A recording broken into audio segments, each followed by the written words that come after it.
Pemirsa, sanksi denda 50 juta rupiah bakal dikenakan bagi warga yang di rumahnya ditemukan jentik nyamuk penyebab DBD. Sanksi ini mengacu pada Peraturan Daerah DKI Jakarta nomor 6 tahun 2007 tentang pengendalian DBD. Aturan tersebut akan segera diberlakukan oleh Satpol PP Kota Jakarta Timur.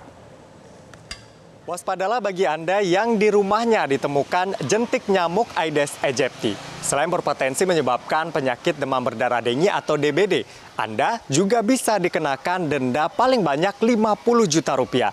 Dan aturan ini pemirsa tertuang dalam Perda DKI Jakarta nomor 6 tahun 2007 yang salah satunya sudah diterapkan di wilayah Jakarta Timur. Lalu apa yang bisa dilakukan untuk membasmi sarang nyamuk agar tidak ada jentik nyamuk di lingkungan kita?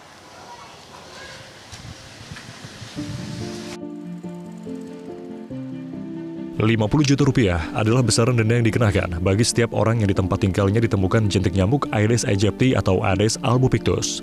Opsi lainnya, yakni pidana kurungan maksimal 2 bulan. Kebijakan yang akan mulai diberlakukan oleh Satpol PP Kota Jakarta Timur sebagai salah satu strategi menekan kasus demam berdarah dengue bukan hanya rumah-rumah warga.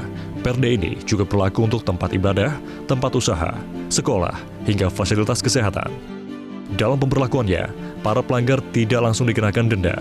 Satpol PP akan terlebih dulu memberikan peringatan berupa teguran tertulis hingga penempelan stiker di pintu rumah.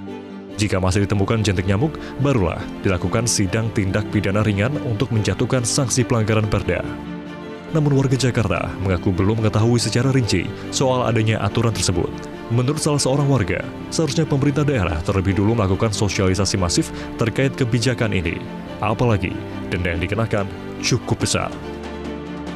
Setuju sih, asal pemerintah penyuluhannya harus lebih merata lagi. Ya harus dikasih peringatan dulu, jangan langsung main denda aja gitu kan. Orang nggak tahu kasihan itu.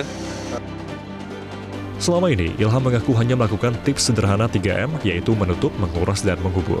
Atau mendaur ulang kembali barang yang berpotensi menjadi genangan air. Ia juga rutin mengikuti kegiatan bersih-bersih bersama warga di lingkungan tempat tinggalnya untuk membasmi sarang nyamuk.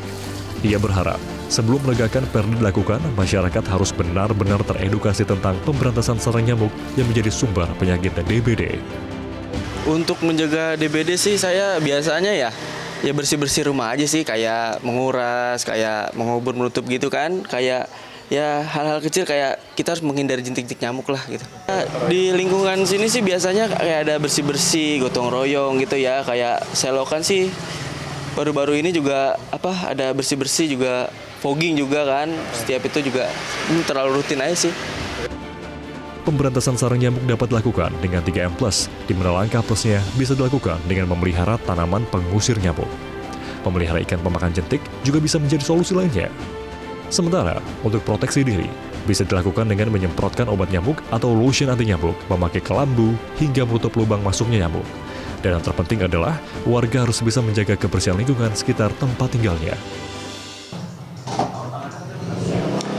Ya pemirsa, tentunya hal yang paling sederhana yang bisa dilakukan adalah dengan 3M+, yakni menguras, lalu kemudian menutup dan juga mendaur ulang barang-barang yang tidak terpakai sehingga tidak menjadi sarang nyamuk. Selain itu untuk plusnya, ini sudah banyak hal yang bisa dilakukan, diantaranya juga memakai obat nyamuk, lalu memakai kain kasa dan juga bersih-bersih lingkungan.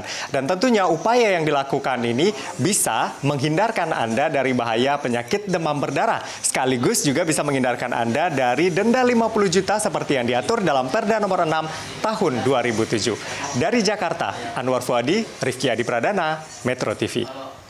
Jelajahi cara baru mendapatkan informasi. Download Metro TV Extend sekarang.